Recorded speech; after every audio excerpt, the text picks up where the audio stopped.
Hello, beautiful friends and book lovers. I hope that you're all doing well. If you're new here, hello, welcome to Heather's Book Review. Here, I typically love to chat about thrillers and mysteries, but I discuss all the books that I've read every month in my wrap-up videos, and sometimes I do dedicated book reviews like I am today for Ruth Ware's One Perfect Couple, which comes out May 22nd. I finished this today and it's May 9th. I was able to listen to it early, courtesy of Simon & Schuster Audio. Thank you so much, Simon & Schuster. I was so excited because this thriller literally sounded like my perfect thriller, okay? If you've been here a minute and you know me and the shows that I watch and my interests, like, you know, I love shows like Survivor, but I'm also like, my guilty pleasure is Love Island, specifically Love Island UK, just because I love me some UK accents. And this book, that's how it's marketed. It's described as like all of these couples on an island, but it's like a mix of like Love Island and Survivor. And I was like, sign me up. If you're new here, I will do my non-spoiler book review. And then the second portion of the video is a book chat for those of us who have read. So I am going to go ahead and try and post this around the pub date. But if you want to save it and then come back once you've read it, then we can chat spoilers, because the second half will contain spoilers, but I will let you know when that portion of the video is coming up. But let's just go ahead and talk about my non-spoiler book review for it. So I was sold right away. First off, it's Ruth Ware. Like, of course I'm gonna read it, right? And I was so excited just in general that she was coming out with a new book. And then when I saw the concept, I was like, shut the front door. This is literally like exactly what I'm looking for in a thriller, like a survival meets Love Island. Like, I'm here for the drama. Put some thriller, you know, everything I look for in a thriller into the mix. Like, I'm sold. So we have our main character, Lila, and she is dating someone named Nico, and Lila is a scientist and Nico is trying to make it in the acting world. He wants to do these type of shows. His agent's like, hey, I found something cool for you, but like, it's a couple show, so Lila will have to do it with you. So he convinces her to do this show called One Perfect Couple, where they will go on an island, and there may be some like recouplings. If you're familiar with Love Island, it's like that whole shtick, right? Like, where you may have to recouple, maybe new people come on the island, whatever. So it's like that mixed with like Survivor aspects, like couples challenges and so forth. So she really doesn't want to go. She's like, I really, really don't want to go do this. But in the end she does. And then that's where our book takes off. It centers with all these couples on an island. And that's all I can really say for non-spoiler, but I loved it. I loved every second of this book. I had a theory. You guys know me and my theories. Like, once I get something stuck in my head, I'm like, it has to be that. Like, it has to be. Like, we've been given so many clues for this. Like, I know I'm not wrong. And I was wrong. I was wrong, which I love, because I hate when thrillers are predictable. And I was dead set on this thriller going one type of way, and it didn't. And I'm just so grateful for that, because it made it so fun. And like, when the ending came about and everything, I was like, wow, I really was far off. This book really has everything that I'm looking for in a thriller. I thought it was fast paced. I liked that we had a decent amount of characters, because I'm trying to figure out people's motives for certain things in the book. And you know me, I love a secluded setting for my thriller. So honestly, I loved it. I would say go get this book now on my rating scale. Sorry, I thought I heard my daughter waking up. Like, sometimes when I get excited about things, I just start to talk really, really, really loud, and I thought I heard her stirring, but I think we're in the clear still. Anyways, what was I saying? I think I was talking about how I was going to rate it, which would be a go get this book now, because I feel like it's perfect for summer. It's a summer themed-ish thriller, and I just think it's really fun, fast-paced. And like I said, I was wrong with my theory that I really was like dead set that I was right on. So I love when that happens, because I felt like there were some clues, which I'll talk about in the spoiler section of the video, but I felt like there were a lot of clues that were leading up to my theory. Like, I'm so excited to talk about it, because I'm interested to see if anybody else was thinking this way as well when they were reading it. But like, I was wrong. And it was good, and I loved it, and I loved how it wrapped up. So I am super excited. This is definitely my new favorite book from Ruth Ware. So yeah, that's basically all I can say for the non-spoiler section. Again, thank you so much, Simon & Schuster, for letting me listen, and Libro FM, which is where I listen to all of my audiobooks. I will put a referral link in the description box below for you. It's just how I listen to all of my audiobooks, even ones that I personally purchase.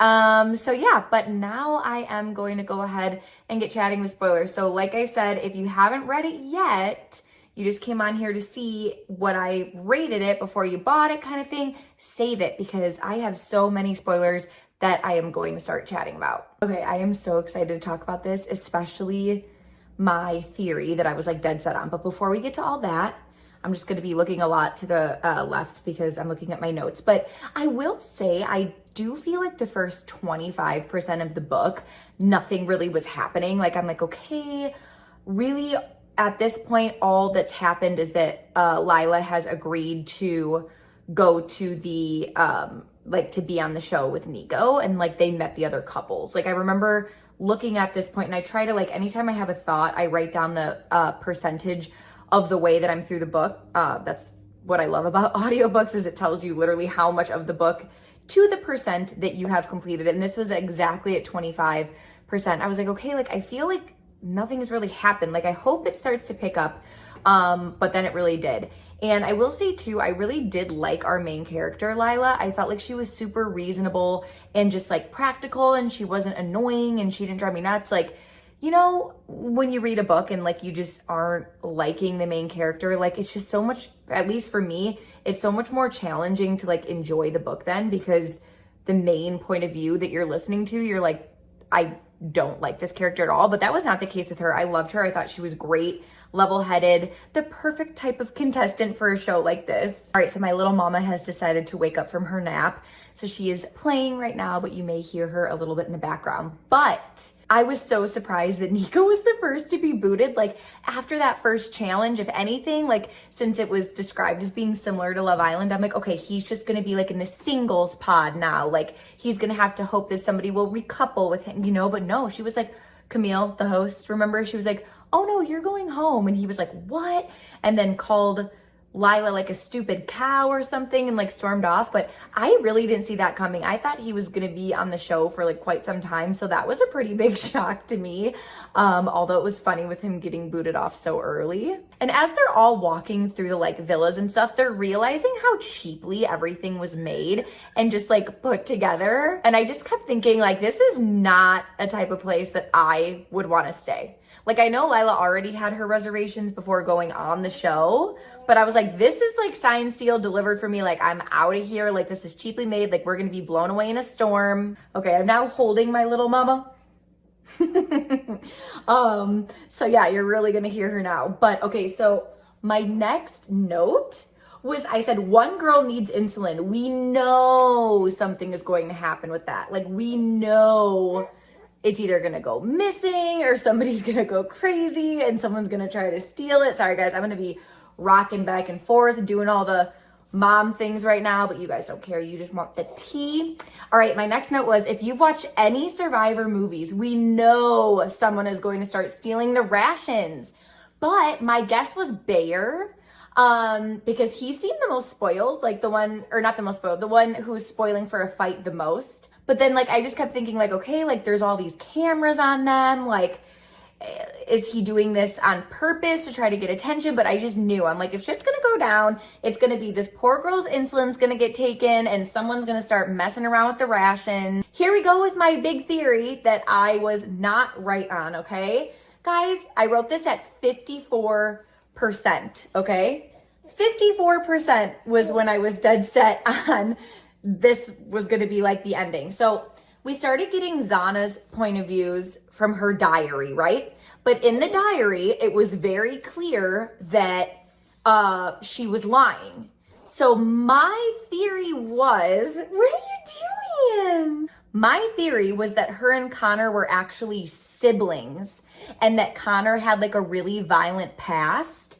And she knew about it, right? But like they were coming on the show to like fake dating or whatever to try to like maybe get the money. Maybe they came from like a hard past and she knew that like Connor had violent tendencies, which, you know, as a reader, we were starting to see too. And I was like, okay, what if she's writing this diary because she knows he's gonna end up like physically hurting someone or like killing someone, and she's writing this diary to kind of like save him, you know, for when they get saved, like so he doesn't go to jail, basically. I was dead set on this thriller. I'm like, I know that this is it. Like, I know that I'm right. I know that that is why she's writing these incorrect, falsified diaries. And then when it comes out that no, the girls ended up coming up with this plan at the end, you know what I'm saying, to basically save Zana since she ended up killing him, I was like, wow. I mean, it works. It's not absurd. Like, it totally works. I was just so dead set on my thriller of them being siblings and just like in it for the money, and her really just trying to save Connor so he didn't go to jail once they got out and everything. And yeah, I mean, like, I didn't feel like it was going to go the abusive boyfriend route, because I was like, they're literally telling us this. Like, they're telling us that he's abusive, an abusive boyfriend. Like, that can't be it. It has to be something else. So like, I don't know. I loved that I was wrong for sure. And I feel like this ending was like super great. But yeah, I was shocked because I really like, I dug my heels into this theory that this was how it was going to end. Then with the whole rations thing, my theory again was wrong. I thought it was going to be Bear, but it was Connor. That was when we were starting to see like Connor's true colors, and then he freaking beats Bear to death. And I was like, oh, like what? I'm just going to read this note verbatim, okay? This was at 57% through. I said, so now Zana is lying in her diary entries about how Bear really died. Further confirms my theory that her and Connor are siblings, and she's doing this to cover his ass if her diary entries are ever found, or if they are ever rescued. She might be used to physical outbursts by him. Like, I was dead set on it. Then to confirm that theory, right, because I dug my heels in, I told you, at 62% through, I said, my prediction is that Connor's ex-girlfriend didn't commit suicide, that he killed her in a violent rage. Hence, an example of how his sister Zana knows that he can be, or knows how he can be, and why, and that's why she's covering up for him. Again, I really was like, this makes sense. It makes sense. Then it comes out that Baz, right? Baz really was trying to like ruin Connor by outing him for the like terrible person that he was. And you know, because he had that huge YouTube following, and like he was trying to basically have, that was my dog, people who knew Connor or had some sort of like connection to him on this show. And then the girls at the end were like, we've made him out to seem like a hero, like in these diary entries. Like, it's almost kind of like their plan backfired. So yeah, that wraps up all of my thoughts containing spoilers. I loved this book. I had so much fun with it. Honestly, it's like, again, I'm biased. Like, I love Survivor. I love Love Island. Like, give me a thriller that's like both of those, and I'm sold. So I loved it. Please leave in the comments what you thought about it, and please indicate if your comment has spoilers so we don't spoil anything for anyone. But as always, thanks so much for watching, and I'll see you in my next video. Bye, you guys.